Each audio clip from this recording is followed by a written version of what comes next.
Later on tonight, March 25th at 10 p.m. Pacific Time, the live servers for PUBG on Xbox One and PS4 will receive an update. They're scheduled to go down for about 2 hours to complete the maintenance, which will bring update 6.3 to console. I made a brief video going over what was expected on 6.3 a couple weeks ago, and I didn't really know how I was going to feel about it. I didn't know what direction the game was going to go in, but with this more recent news with these patch notes, I think I've come to a conclusion. But before we get started, make sure to like the video if you find it useful and subscribe to stay up to date on everything that I publish. But let's jump right in, see what's all included with update 6.3. First and foremost, obviously this isn't going to the test servers, it's just going straight to the live servers. It has been on PC for a little bit, but for some reason they decided not to test it on the PTS on console. And based off of the recent track record of the patches, I think, the more testing we have, the better. PUBG on Xbox One and PS4 has really been struggling lately. A lot of the updates seem to cause more problems than they fix, so like always, we'll just have to hope that this one is okay.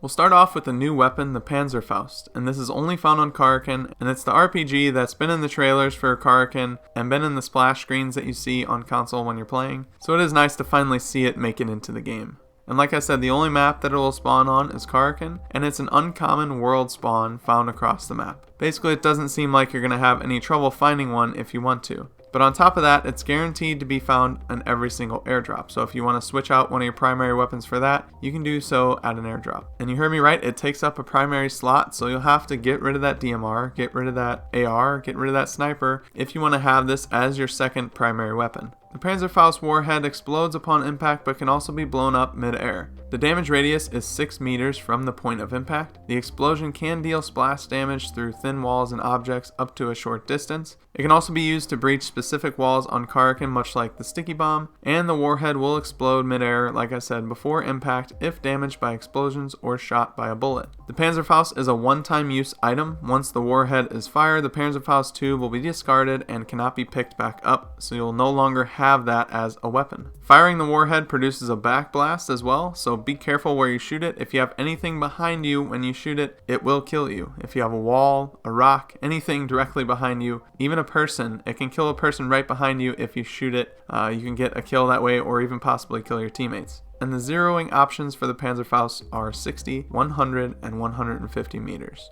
This is definitely a one-shot kill if you get it close to your enemy. I just don't know how much I would ever use this. I can imagine if I didn't find a better secondary weapon, say I have an AR or an SMG, and I can't find a sniper or a DMR, and I find a Panzerfaust early game, maybe I'll pick it up just to see if I can get a kill with it that way. Otherwise, maybe the only real reason you would use it is for fun, but I don't really see it being a practical weapon, especially since there are no vehicles on Karakin whatsoever.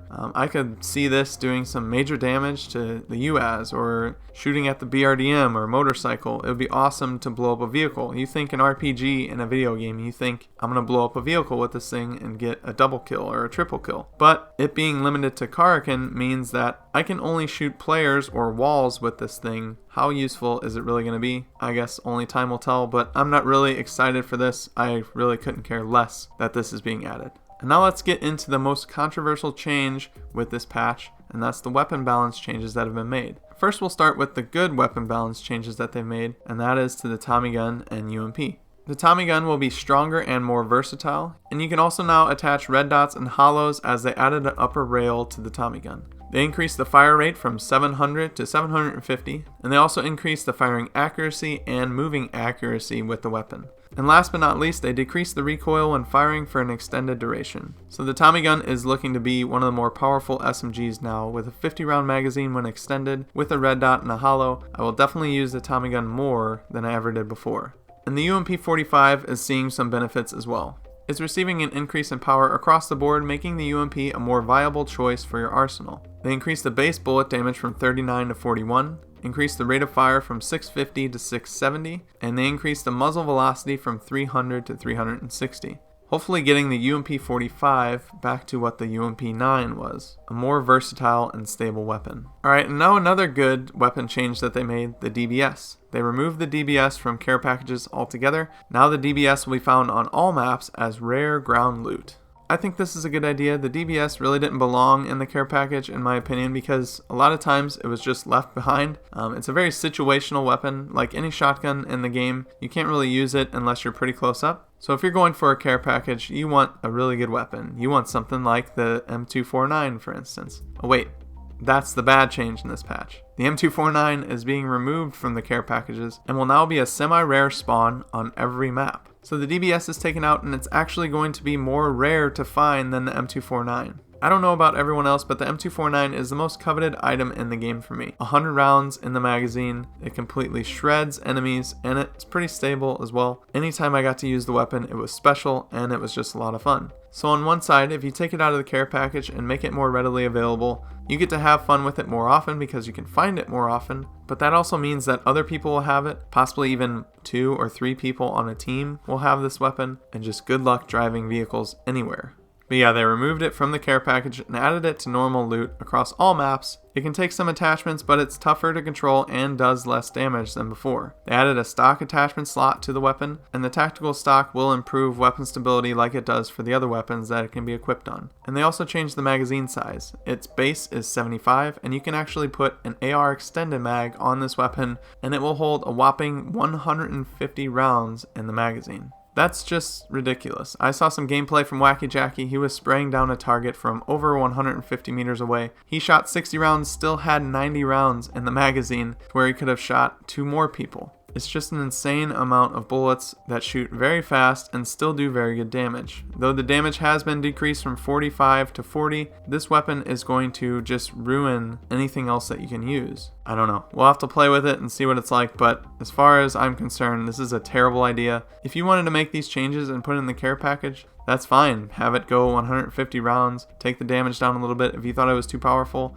but I don't see one good reason at all that the M249 has to be out of the care package, and I think it's just a terrible decision. They've also made a quality of life change to the controller preset A. On preset A, while holding aim, you will keep your aim even if you take an action such as falling, jumping, crouching, or prone. Before, you must release the aim button and then activate it again in order to aim down your sights once more. But now, as soon as you complete that action of falling, crouching, or prone, you will go back into aim, or you will stay in aim the whole time. There's a couple quality of life improvements that were listed. They improved the visibility of nearby items on the ground by enhancing the glowing effect and adding a new pulse effect in the options. The new pulse effect can be disabled and is listed as item flashing effect under gameplay settings. And in the team deathmatch mode, invincibility will now be removed instantly when engaging in combat, so if you fire a weapon or throw a grenade.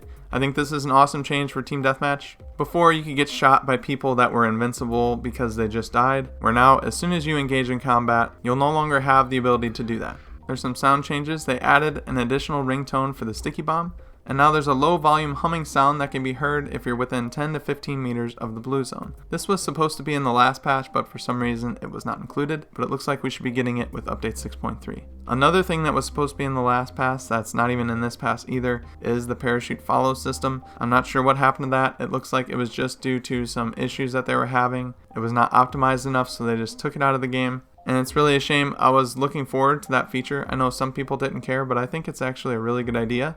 It's just a shame that all these things that are getting added to the game or potentially added are being taken away. And that kind of brings me to my next point. Miramar is being taken away from the game again. And I just, at this point, I just don't know what to say. I can't come to terms with the game only having 3 maps when potentially we should have 5. We should have Vikindi in there, we should have Miramar in there, we should have Erangel, Sanhok, and Karakin. Instead, all we'll have after this patch is Erangel, Sanhok, and Karakin. So you have a 66.6% chance, technically, to get a map that is nowhere near the size of the original PUBG map of Erangel. I don't know about you, but I don't like Sanhok. I think it's just a third-party fest, and Karakin is much of the same. Although I do like Karakin better with the terrain. There's different ways to get around fighting and getting third-partied. If you have a mission that says, hey, break 5 windows, good luck. You have a 33.3% chance that you'll find a map that has windows. Karakin doesn't have vehicles. So, it's just the game is not whole right now. There's a lot going wrong with it. Obviously, they're taking it away because of all the crashing issues on Miramar. And at this point, I'm just getting really, really frustrated with the game. I'm going to try and get this past to level 100, and then I might have to take a break from PUBG for a while after the pass. I want to see it succeed in the worst way possible, but for some reason, They just can't get this thing to run properly on Xbox. You play Call of Duty Warzone, and I hate to bring up Call of Duty Warzone because everybody just compares everything to the game right now because it's new, but it runs so smoothly. It runs almost perfectly. I've never had a single crash. I'm on the Xbox One X, and I'm not even on the SSD. Everything loads in perfectly fine. It's running at a solid 60 frames per second. I don't notice any desync. So whether you like it or not, that's what PUBG's up against. Games like this, even though it's a AAA developer, highly optimized game that's been around for ages, they have a really good base to work on. And so of course it's going to run better in PUBG, but that's what they have to go against. That's what they're up against. They've made a ton of money and they need to, be able to get the game in working order. It needs to be better. And I'm sorry if this upsets people. I don't really mean to upset people just with my opinion. I share the same opinion now with a ton of people that PUBG is not in a good state. It's not where it needs to be in order to compete in this market right now. And you can see that a lot of people are jumping off of PUBG and jumping right on Call of Duty Warzone because of how fresh and how highly optimized the game is. It's free, it's fun to play, and it just doesn't screw you over in the ways that PUBG does. It doesn't make you feel like the game is against you. I don't know. I'm just really frustrated with the game right now, and I'm normally a really positive person, and I look for the bright side on everything, and I give people the benefit of the doubt. But at the end of the day, if you've given the benefit of the doubt for 2.5 years and you still see the same issues popping up, jumping from one patch to the other, maybe it's fixed for a little bit and then it rears its ugly head again, it gets really frustrating, and it's really frustrating to cover. And I just want the game to run smoothly and to be the best that it possibly can be. But that's it for update 6.3. Like I said, I'm not really excited for anything in this patch. I don't really care about it. Sure, the Tommy gun having a sight is pretty cool. The DBS being out of the care package, that's pretty good as well. But the rest of it, I just wish it wasn't happening. And I know a lot of people hate Miramar and they'll be happy that it's gone, but do you really just want one big map in PUBG and then 2 small ones? That's not going to be good for a lot of people. But let me know what you guys think in the comments. Am I way off on this, or do you agree with me? Have you had enough with all the incompetence that PUBG has shown over the last few months? I'm always interested to hear what you guys say. Make sure to like the video if you found it useful and subscribe to stay up to date on everything that I publish. You can also follow me on Twitter at YTBoris15. But with all that being said, I hope you guys have a good rest of your day. Till next time, I'll see you later.